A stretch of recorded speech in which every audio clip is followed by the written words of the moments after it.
Jimmy Bailey Jr. ran for Charleston City Council 2 years ago. In this edition of Quintin's Close-Ups, I speak exclusively with him one-on-one.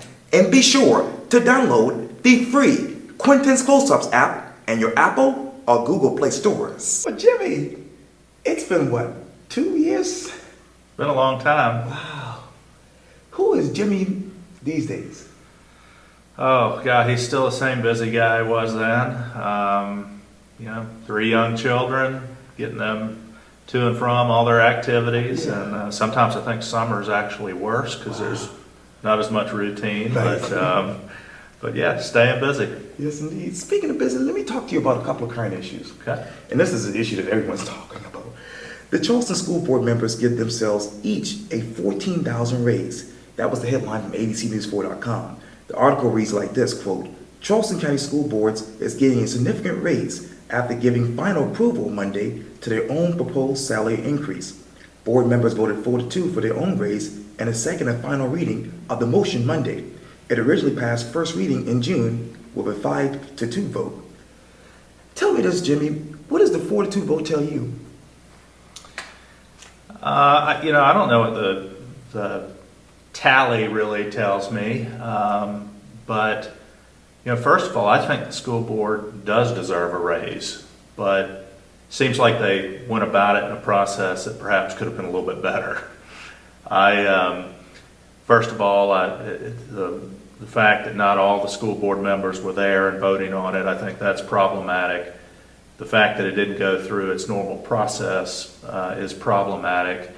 And I just tend to think that when an elected official votes to give themselves a raise, it typically should not go into effect until the voters elect them again. And so I'm totally in favor of school board members being paid more than $25 a meeting, but I think that they should defer any receipt of that new money until after they're reelected.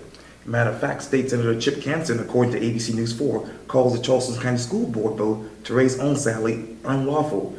Meanwhile, State Representative Wendell Gilliard just sent a letter to Dr. Jarita Postway, that is, according to the Post and Courier, asking the district to reverse its decision for now.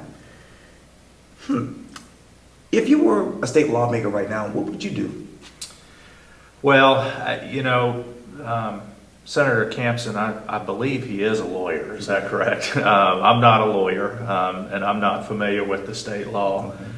But if in fact that is the case, that the legislature needs to approve it, I would certainly, again, be willing to look at ways for school board members to make more than $25 a meeting. And let me turn from, obviously, the Charleston County School Board to 526. The future, as you know, of 526 is still up in the air. $420 million were actually promised to Charleston County to extend 526, and of course the county would have to come up with the rest of it. According to a television station here in Charleston, the board voted to postpone the extension decision until the next SIB board meeting. Chip Winehouse said to the local station, quote, things don't go as well as they could have been, but we're still in the game. As long as we don't vote to terminate it forever, I'm happy with that. Where should the rest of the money come from in your mind? Our local officials have committed to finding it somehow. Obviously, I think that the Charleston region is so important to the rest of the state. My preference would be that the state fund the entire project, but if that can't happen, I still think that transportation needs here have just gotten beyond a tipping point, and one way or another, I think we have to figure out a way to deal with that issue and many more. I've heard a lot of good arguments about the fact that the local area has taken on a number of responsibilities that really should have fallen to the state by self-imposing sales tax increases over the years. And I think that's a good argument that we ought to be making to folks in Columbia and at the Infrastructure Bank and otherwise, that this is a significant statewide priority, not just a Charleston County priority. And another priority is really on a lot of minds of people here in the city of Charleston is the fact that we just heard about the news that Charleston could be underwater in the next, 80 years? Yeah, I saw that story. I've seen others that say that perhaps wasn't as balanced a perspective as we might need to be considering, but certainly it's an issue that deserves our attention. I think, we've seen a lot in the news the last couple of weeks about the renovations to the battery that the city is proposing. And I think what's getting lost in some of those discussions is the fact that there's a 100-year-old wall or a 200-year-old, however old it is, that needs to be repaired. And it's really, part of it is about rising sea level, but it's also just a piece of infrastructure that needs work. And so the city and their planners, I think, are rightly saying, okay, if we're going to take on this big infrastructure project that has to happen regardless, let's see if there are ways to make it better for the next 100 years. And so it needs repair regardless of whether or not we shut down the road there and make it a park or whatever all the other options are. The wall has to be repaired. Let me stay on the city of Charleston because there's a couple of things that are going on. I want you to describe the following. A lot of things going on. Yeah. In fact, this workforce housing in one word. Big challenge. Short-term rental boom. Complicated. Hotels.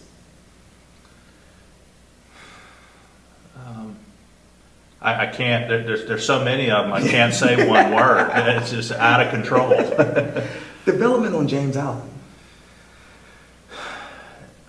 I'm not as familiar with the issues on James Island, but it seems like we're hearing the same types of concern from James Islanders as we are kind of all over the city, that development seems somewhat unchecked. The Charleston Area Justice Ministry. This is the group that has been vocal about the police department. Right.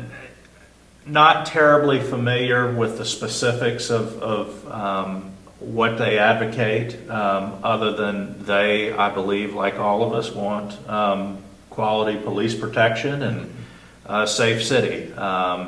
And so if they're for a safe city, so am I. But I'm not terribly familiar with their organization, other than that they have expressed concerns about the police department.